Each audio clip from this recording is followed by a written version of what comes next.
1 KG শুকনা মরিচ, 1 KG পেঁয়াজ, 1 লিটার সরিষার তেল, সাথে থাকবে 10 কেজি আলু, যা দিয়ে তৈরি করা হবে বগুড়ার অরিজিনাল আলু ভর্তা। এর সাথে আমরা তৈরি করব পেঁয়াজ ও মরিচ ভর্তা। বেশ কয়েকদিন হলো আমরা আসছি বগুড়া থেকে কক্সবাজার পিকনিকে, বাট এখানে আসার পরে এখানকার কোনো খাবার খেয়ে আমরা তৃপ্তি পাচ্ছি না। তো শুরুতে আমরা কিন্তু 10 কেজি আলু সিদ্ধ করে নেই। এরপরে শুকনো মরিচগুলোকে আমরা সরিষার তেলের মধ্যে ভেজে নেই। ভাজার পরে মরিচের ডাটাগুলোকে আমরা মরিচ থেকে আলাদা করে নেই। তবে আমরা কিন্তু উত্তরবঙ্গের মানুষেরা ঝালের পরিমাণটা একটু বেশিই খাই। যাই হোক, মরিচগুলোকে আমরা ভালোভাবে হাত দিয়ে মিক্স করে নিলাম। মরিচের গায়ে হালকা করে লবণ ছিটিয়ে দেবেন, তাহলে দেখবেন খুব তাড়াতাড়ি মরিচগুলো গুঁড়ো হয়ে যাবে। তারপরে খানিকটা গুঁড়ো মরিচ আমরা আলাদা করে রেখে দেই, কারণ সেই মরিচ দিয়ে তৈরি করব পেঁয়াজ মরিচ ভর্তা। তবে যে কোনো ধরনের ভর্তায় আপনারা সুস্বাদ বাড়ানোর জন্য অবশ্যই ব্যবহার করবেন কাঁচা পেঁয়াজ। তবে আমরা কিন্তু ভাজা পেঁয়াজের পাশাপাশি অবশ্যই কাঁচা পেঁয়াজও ব্যবহার করব। তারপরে দিয়ে দিলাম খাঁটি সরিষার তেল। তবে সব তেল আমরা এখনই দেব না, আলু ভর্তার ভেতর বাকি তেলটা আমরা দিয়ে দিব।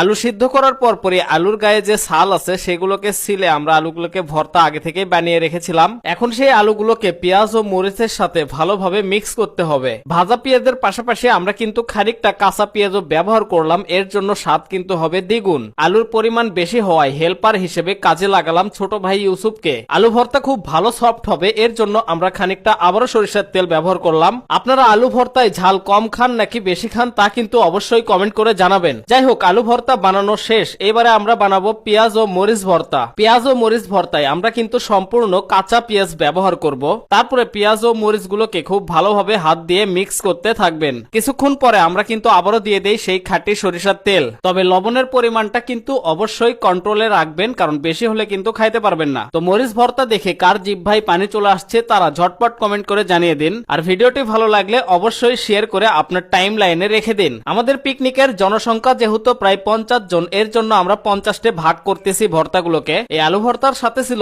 পাতলা ডাল, ডিম ভাজি, যা দিয়ে আমরা বেশ কয়েকদিন পর ভরপুর খাওয়া দাওয়া করি। কক্সবাজার শহরে বসে যখন আমরা এই খাবারগুলো খাচ্ছিলাম মনে হচ্ছিল আমরা কক্সবাজার না, আমরা বগুড়ায় বসে আছি। তো এই ছিল আজকের ভিডিও। সবাই ভালো থাকবেন, সুস্থ থাকবেন। দেখা হচ্ছে পরবর্তী নতুন কোনো ভিডিওতে। আল্লাহ হাফেজ।